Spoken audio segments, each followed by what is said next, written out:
We're going to continue reading The Murders in the Rue Morgue by Edgar Allan Poe. Again, this is a companion series with Multiverse of Geekdom's reading of A Study in Scarlet by Arthur Conan Doyle. So where we have reached this far is we have met Augustine Dupin, who is able to observe things about people and make huge deductions from those observations. The narrator is living with him. We do not know the name of the narrator. I'm not doing his voice like Edgar Allan Poe just because I didn't feel like it when I started reading. But they're reading the story of the first of the murders. They were two women living in an apartment, mother and daughter. The place was trashed. Razor was found with blood on it, and stuff thrown all over the room. We'll pick up from there. Of Madame l'Espagne, no traces were here seen, but an unusual quantity of soot being observed in the fireplace, a search was made of the chimney, and, horrible to relate, the corpse of the daughter, head downward, was dragged therefrom, it having been thus forced up the narrow aperture for a considerable distance. The body was quite warm. Upon examining it, many excoriations were perceived, no doubt occasioned by the violence with which it had been thrust up and disengaged. Upon the face were many severe scratches, and upon the throat dark bruises, deep indentations of fingernails, as if the deceased had been throttled to death. And a thorough investigation of every portion of the house without farther discovery, the party made its way into a small paved yard in the rear of the building, where lay the corpse of the old lady, with her throat so extremely cut that, upon an attempt to raise her, the head fell off. The body as well as the head was fearfully mutilated, the former so much so as to remain, as scarcely to remain any semblance of to retain any semblance of humanity. To this horrible mystery there is not yet, we believe, the slightest clue. The next day's paper had these additional peculiarities. The tragedy in the Rue Morgue. Many individuals have been examined in relation to this most extraordinary and frightful affair. The word affair has not yet in France the levity of import which it conveys with us. But nothing whatever has transpired to throw light upon it. We give below the material testimony elicited.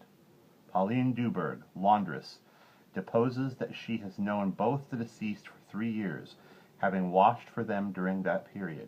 The old lady and her daughter seemed on good terms, very affectionate toward each other. They were excellent pay, could not speak in regard to their mode or means of living. Believed that Madame L. told fortunes for a living, was reputed to have money put by. Never met any persons in the house when she called for the clothes or took them home, was sure that they had no servant to employ. There appeared to be no furniture in any part of the building except in the 4th story. Pierre Moreau, tobacconist, deposes that he has been in the habit of smelling small quantities of tobacco and snuff, of selling small quantities of tobacco and snuff to Madame l'Espagne for nearly 4 years, was born in the neighborhood, and has always resided there. The deceased and her daughter had occupied the house in which the corpses were found for more than 6 years. It was formerly occupied by a jeweler, who underlet the upper rooms to various persons. The house was the property of Madame L. She became dissatisfied with the abuse of the premises by her tenant, and moved into them herself, refusing to let any portion. The old lady was childish. Witness had seen the daughter some 5 or 6 times during the 6 years. The two lived an exceedingly retired life, were reputed to have money, had heard it said among the neighbors that Madame L. told fortunes, did not believe it, had never seen any person enter the door except the old lady and her daughter, a porter once or twice, and a physician some 8 or 10 times. Many other persons, neighbors, gave evidence to the same effect. No one was spoken of as frequenting the house. It was not known whether there were any living connections of Madame L. and her daughter. The shutters of the front windows were seldom opened. Those in the rear were always closed, with the exception of the large back room, 4th story. The house was a good house, not very old. Isidore Musset Ganardin deposes that he was called to the house about 3 o'clock in the morning and found some 20 or 30 persons at the gateway, endeavoring to gain admittance.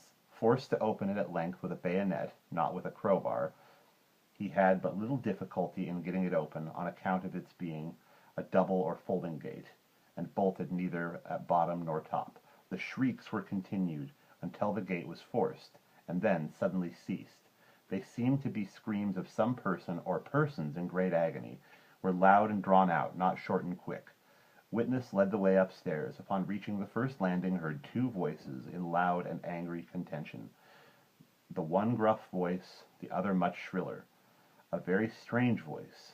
Could distinguish some words of the former, which was that of a Frenchman. Was positive that it was not a woman's voice. Could distinguish the words sacré and diable. The shrill voice was that of a foreigner. Could not be sure whether it was the voice of a man or a woman. Could not make out what was said, but believed the language to be Spanish. The state of the room and of the bodies was described by this witness as we described them yesterday. Henri Duval, a neighbor and by trade a silversmith, deposes that he was one of the party who first entered the house, corroborates the testimony of Musset in general. As soon as they forced an entrance, they reclosed the door to keep out the crowd, which collected very fast, notwithstanding the lateness of the hour. The shrill voice, the witness thinks, was that of an Italian. Was certain it was not French. Could not be sure that it was a man's voice. It might have been a woman's.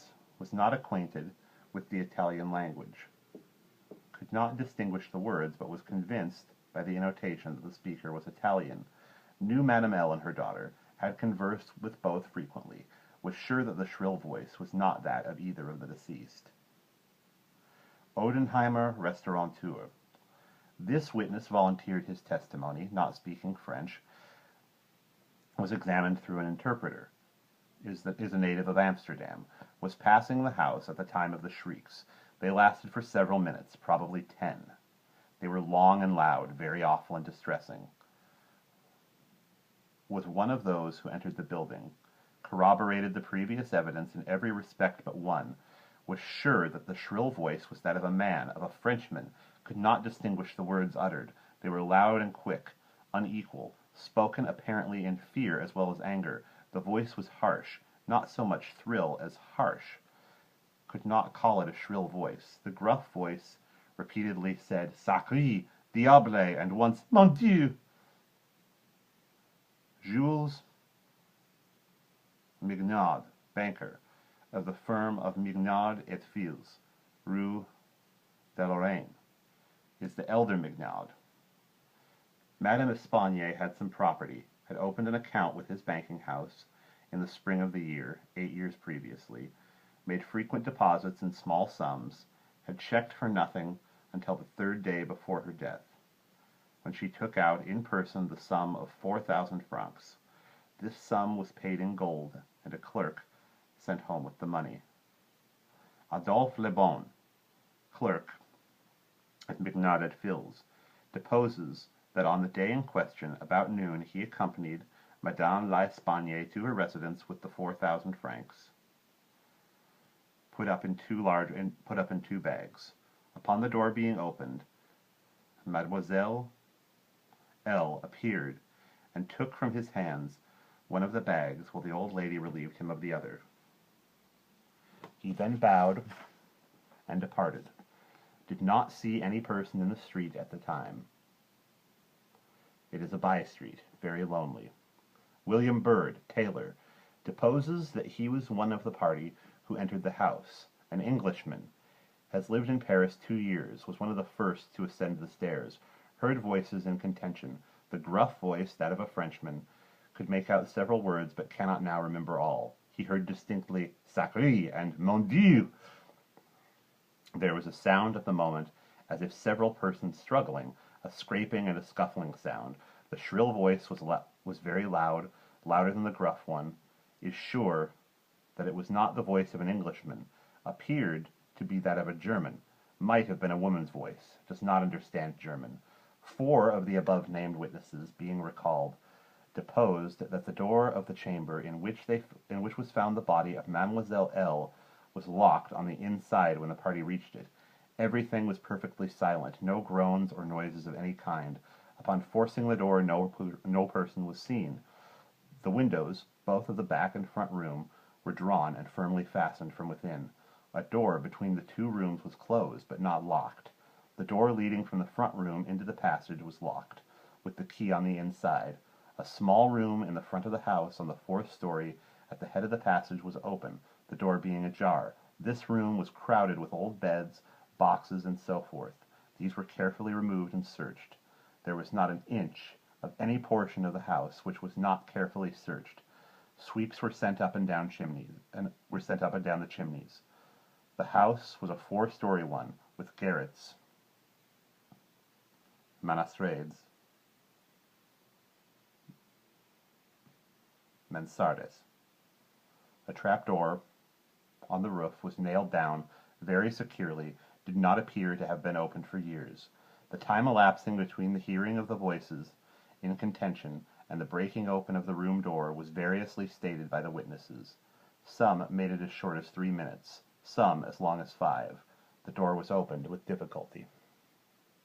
Alfonso Garcia, undertaker, deposes that he resides in the Rue Morgue, is a native of Spain, was one of the party who entered the house, did not proceed upstairs, is nervous, and was apprehensive of the consequences of agitation.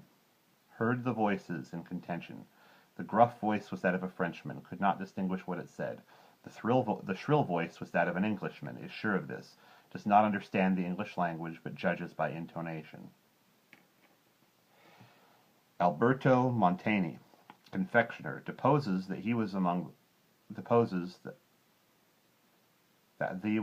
first to ascend the stairs. Heard the voices in question. The gruff voice was that of a Frenchman, distinguished several words. The speaker appeared to be expostulating, could not make out the words of the shrill voice, spoke quick and unevenly. Thinks it was the voice of a Russian, corroborates the general testimony. It is Italian, never conversed with a native of Russia.